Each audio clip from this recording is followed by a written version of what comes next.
The sirens are not supposed to sound like this. They cut through the air with a shrill, metallic edge. Not the familiar drills you've grown used to, but something raw, something final. You look out the window and the sky feels heavier, as if the atmosphere itself knows what is coming.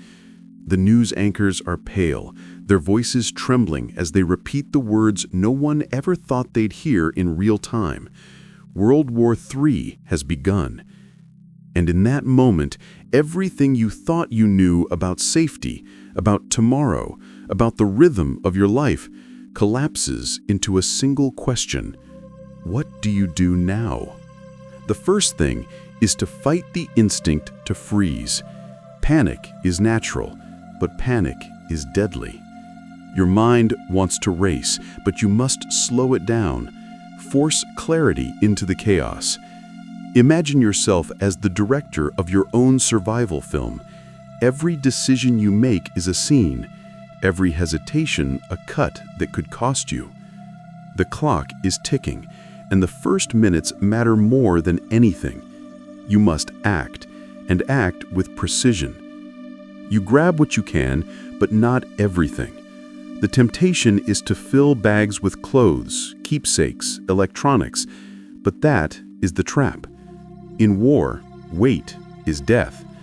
You need essentials: water, food that doesn't spoil, a flashlight, batteries, a radio that doesn't rely on the grid.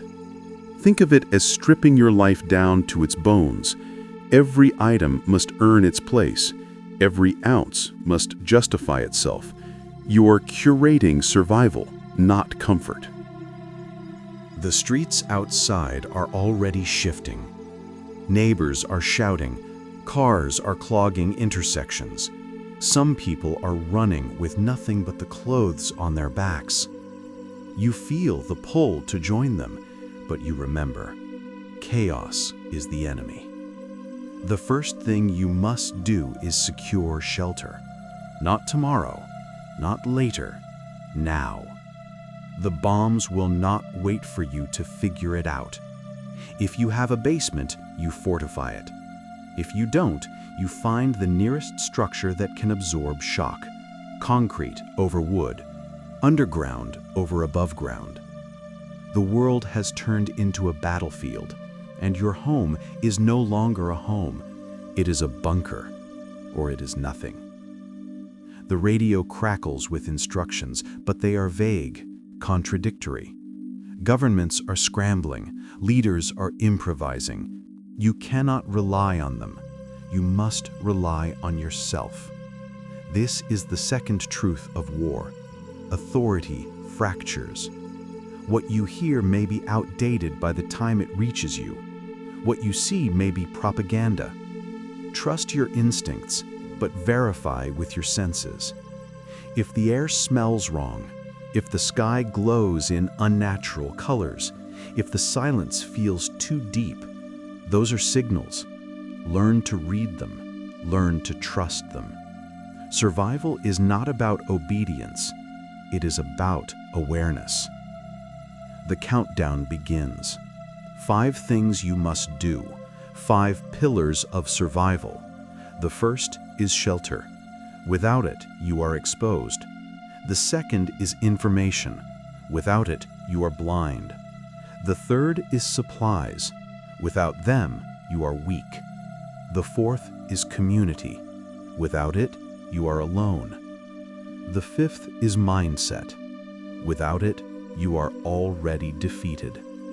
Each one is a step, each one a scene, each one a choice that will determine whether you see another sunrise. You barricade the door, reinforce the windows, move heavy furniture against weak points. You are not decorating, you are fortifying. Every nail, every board, every brick is a line of defense. You imagine the shock waves, the debris, the fire, and you build against them. You are sculpting safety out of fear. And as you work, you realize this is not just about surviving the blast.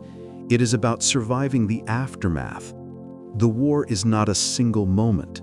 It is a season, a storm that will last longer than you can imagine. You must prepare not just for tonight, but for the weeks, the months, the endless uncertainty ahead. The clock ticks louder. You ration your water, count your cans, test your batteries. You know it will not be enough, but it must be something. You think of the millions who did not prepare, who laughed at the idea, who dismissed the warnings. They are vulnerable now, desperate, dangerous. And you understand, survival is not just about the bombs. It is about the people. Fear turns neighbors into threats, strangers into predators. You must be ready to defend not just against missiles, but against desperation. The war outside will breed wars inside. You must be vigilant. The radio voice returns, shaky but urgent. Stay indoors, avoid travel, conserve resources. You nod, but you know the truth. At some point, you will have to move. At some point, the shelter will not be enough. At some point, the war will come closer than you can bear. And when that moment arrives, you must already have a plan.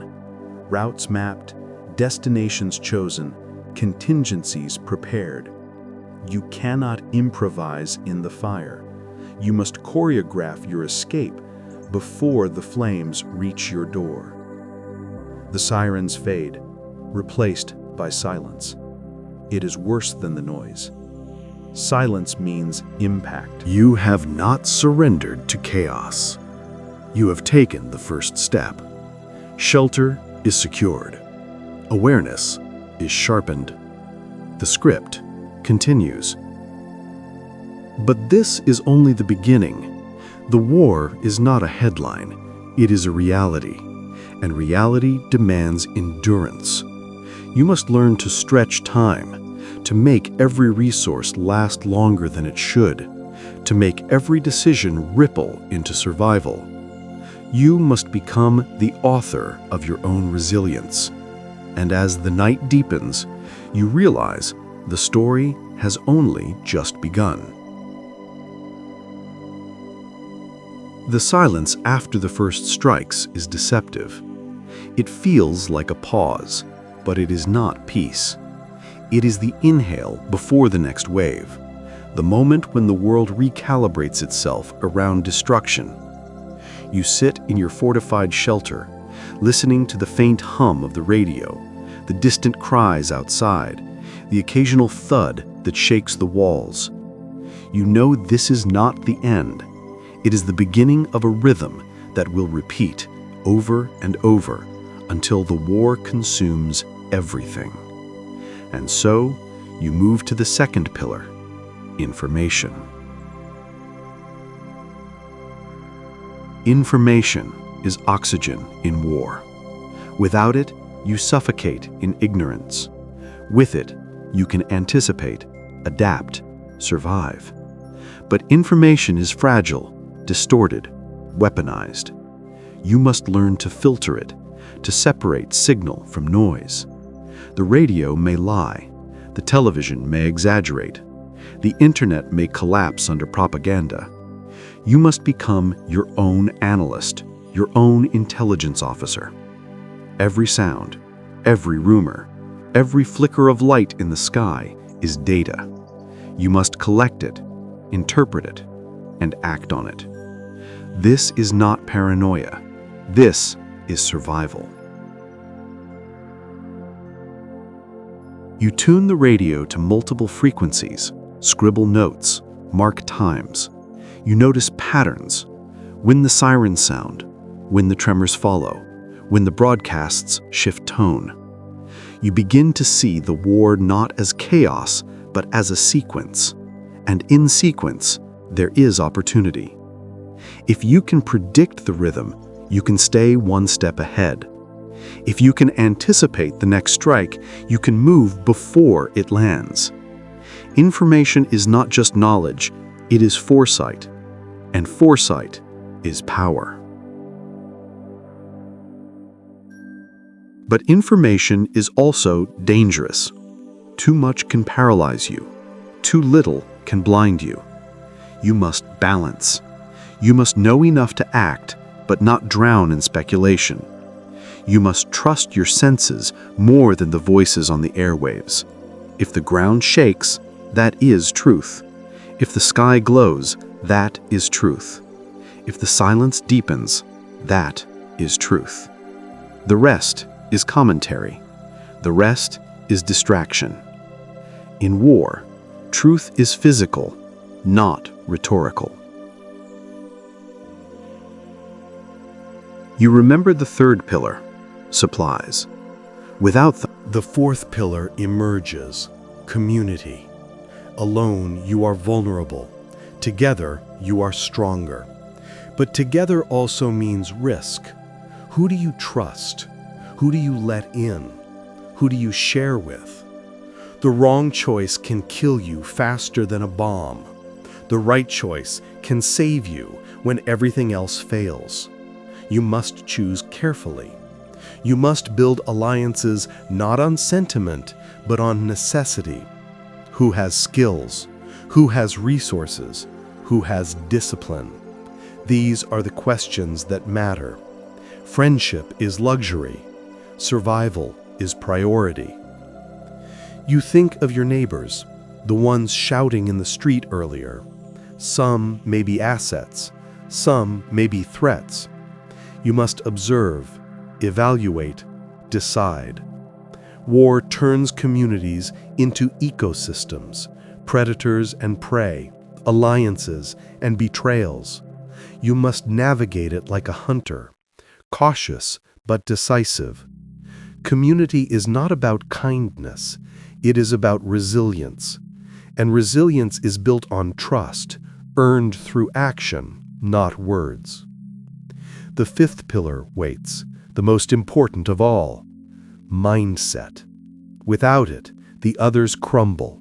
Shelter, information, supplies, community, all are useless if the mind collapses. You must cultivate endurance, discipline, clarity. You must resist despair, resist rage, resist the temptation to surrender. The war will test not just your body, but your spirit. It will whisper that it is hopeless, that you are doomed, that nothing matters. You must silence that voice. You must replace it with another, the voice of survival, the voice of defiance, the voice that says, I will endure. Mindset is the weapon that cannot be taken from you. It is the fortress inside the fortress, and it must be guarded fiercely. The night deepens, the strikes continue, the radio flickers. You sit in your shelter, surrounded by supplies, notes, plans. You are not safe, but you are prepared. You are not calm, but you are focused. You are not free, but you are alive. And in war, being alive is victory enough. The script continues, the countdown advances, the pillars hold. You are writing your survival, one decision at a time. The hours stretch into days, and the rhythm of war becomes the rhythm of your life. You wake not to alarms, but to silence. And a silence is worse. It means the strikes have shifted, the targets have changed, the destruction is elsewhere, for now. But you know it will return. You know the cycle will repeat. And so you deepen your focus on the pillars, weaving them together into a system, a choreography of survival that must sustain you beyond the first shock. Shelter is no longer just walls and barricades. It is adaptation. You learn to move within your space like a soldier in a trench, minimizing exposure, conserving energy. You seal cracks to keep out dust, reinforce weak points with whatever you can find, create zones for sleeping, eating, listening. Your shelter becomes a living organism, evolving with each threat, each tremor, each new piece of information. It is not static, it is dynamic, and you are its architect. Information grows more complex. The broadcasts are fewer, the voices more desperate. Rumors spread faster than facts, and you must sharpen your filters.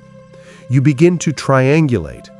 If one source says the strike was north, another says east, and your own senses confirm the tremor from that direction, you know the truth. You become a detective, piecing together fragments into a mosaic of reality. And in that mosaic, you find patterns. The war is not random, it has logic. And logic can be exploited. You learn to anticipate, to predict, to prepare before the next wave arrives. Supplies dwindle. Every can opened is a countdown. Every bottle emptied, a reminder. You ration with precision, measuring portions not by hunger, but by necessity. Hunger becomes a companion, not an enemy. You learn to endure it, to accept it, to let it sharpen your focus rather than dull it. You begin to improvise, filtering water through cloth, stretching meals with scraps, finding calories in places you never thought to look. Survival is not abundance, it is ingenuity. And ingenuity becomes your currency.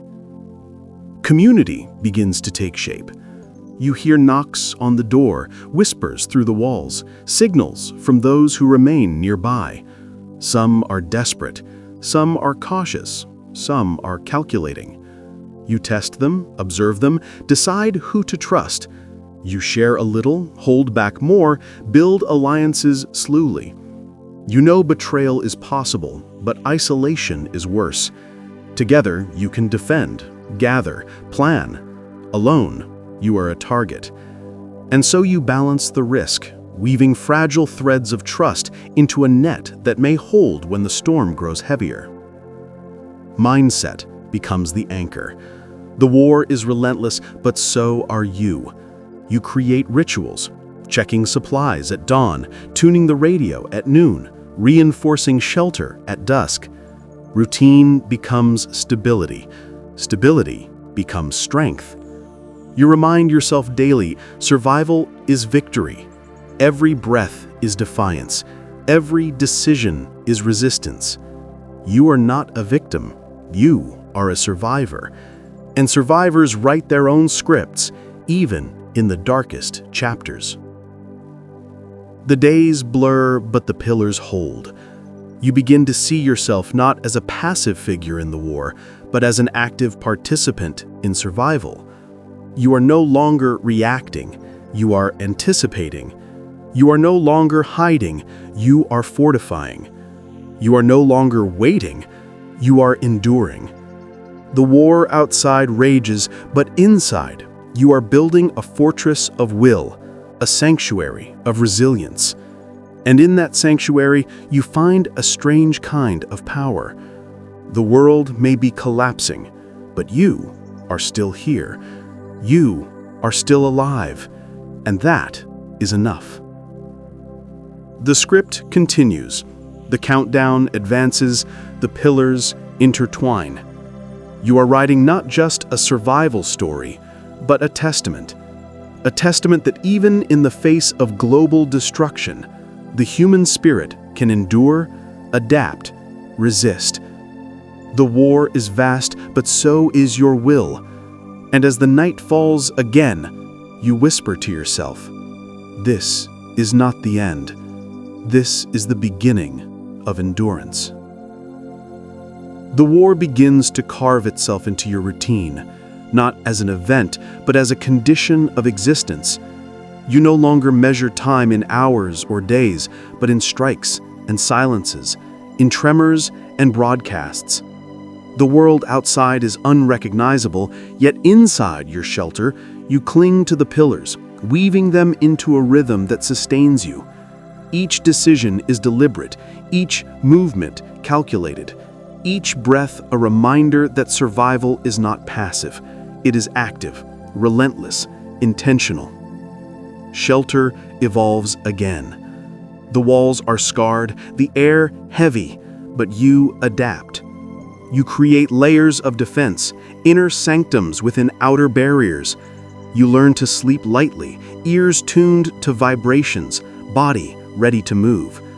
You transform ordinary objects into shields, mattresses against doors, books stacked into barricades, metal scraps reinforcing weak points. Your shelter is no longer a place, it is a strategy, a living testament to your refusal to yield. And in its shadows, you find a strange comfort. The war may rage outside, but inside, you have carved out a space of defiance. Information becomes scarcer, but more vital.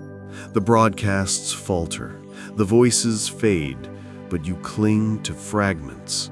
A single sentence on the radio, a distant explosion, a flicker of light in the sky. Each is a clue, each a piece of the puzzle. You learn to read silence as carefully as sound, absence as carefully as presence. You become fluent in the language of war, decoding its rhythms, anticipating its moves. And in that fluency, you find control. The war is vast, but you are not blind. You see its patterns, and in seeing, you endure. Supplies force you into ingenuity. The cans are fewer, the bottles lighter, but you stretch them beyond reason. You discover new sources, rainwater collected in makeshift traps, edible plants growing in cracks, scraps salvaged from ruins. You learn to cook with fire made from debris, to filter water through cloth, to trade with others for what you lack. Every resource becomes precious, every morsel a victory. Hunger gnaws, but you do not surrender to it. You transform scarcity into resilience, deprivation into discipline.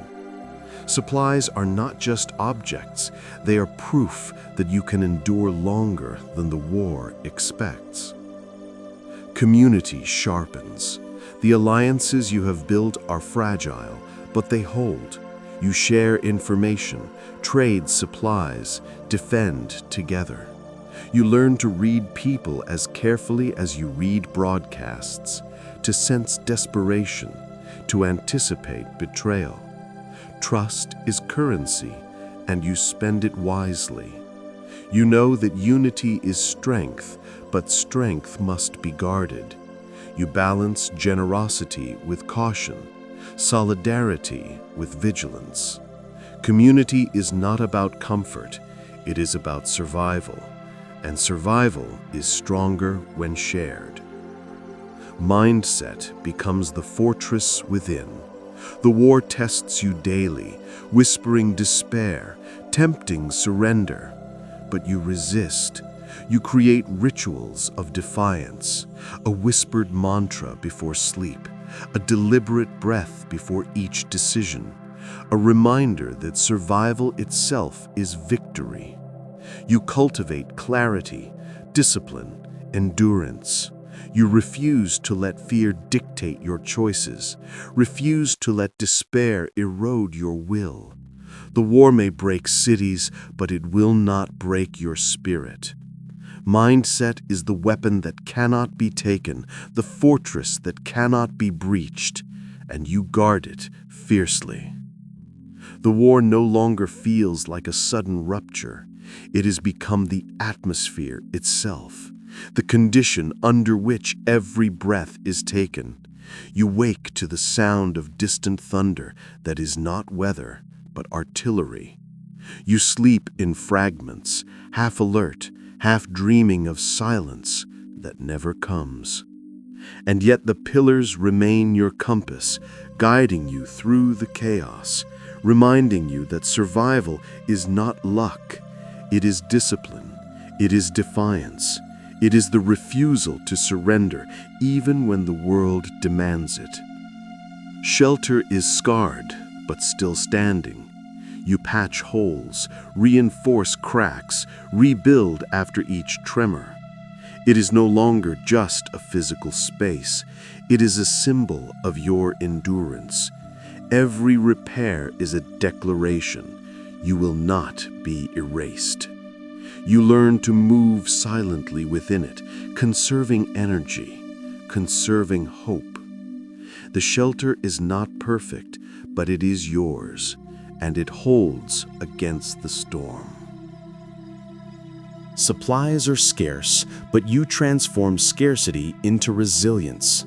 You stretch every resource, improvise with every scrap, discover sustenance in places others overlook. Hunger is constant, but it no longer weakens you. It sharpens you, teaches you discipline. You learn to endure deprivation without surrendering to despair. Supplies are not abundance. They are proof of your ingenuity, evidence that you can survive longer than the war expects. Community is fragile, but it endures. You share cautiously, defend collectively, build trust slowly. You know betrayal is possible, but you also know isolation is death. Together, you create a fragile web of resilience, a network that holds even as the world collapses. You learn to balance generosity with vigilance, solidarity with caution. Community is not comfort, it is survival, and survival is stronger when shared. Mindset is the fortress within. The war tests you daily, whispering despair, tempting surrender. But you resist. You remind yourself that survival itself is victory, that every breath is defiance, that every decision is resistance. You cultivate clarity, discipline, endurance. You refuse to let fear dictate your choices, refuse to let despair erode your will. The war may break cities, but it will not break your spirit. Mindset is the weapon that cannot be taken, the fortress that cannot be breached, and you guard it fiercely. The strikes continue, the silences deepen, but you remain. You are no longer merely surviving, you are enduring. You are no longer reacting, you are anticipating. You are no longer hiding, you are resisting. The war outside is vast, but inside you are vast too. You are the author of your own survival, the architect of your own resilience. And as the night falls once more, you whisper to yourself, "This is not the end. This is the continuation of endurance, the unfolding of defiance, the script of survival written one breath at a time." You realize now that the 5 pillars are not just steps. They are a cycle, a rhythm, a system that sustains you. Shelter protects, information guides, supplies sustain, community strengthens, mindset anchors. Together, they form a circle of resilience, a fortress against chaos. And within that fortress, you endure. The war may last years, but so will your defiance. The world may collapse, but so will your refusal to surrender. You are not a victim of war, you are a survivor of it. And survivors write their own scripts, even in the darkest chapters. The war is vast, but so is your will. The destruction is immense, but so is your endurance. The chaos is relentless, but so is your defiance. You are not waiting for peace, you are creating survival. You are not hoping for rescue, you are building resilience. You are not surrendering to despair, you are cultivating endurance. And as the war rages on, you whisper to yourself, "This is not the end. This is the beginning of defiance, the continuation of survival, the testament of resilience written in every breath, every decision, every heartbeat."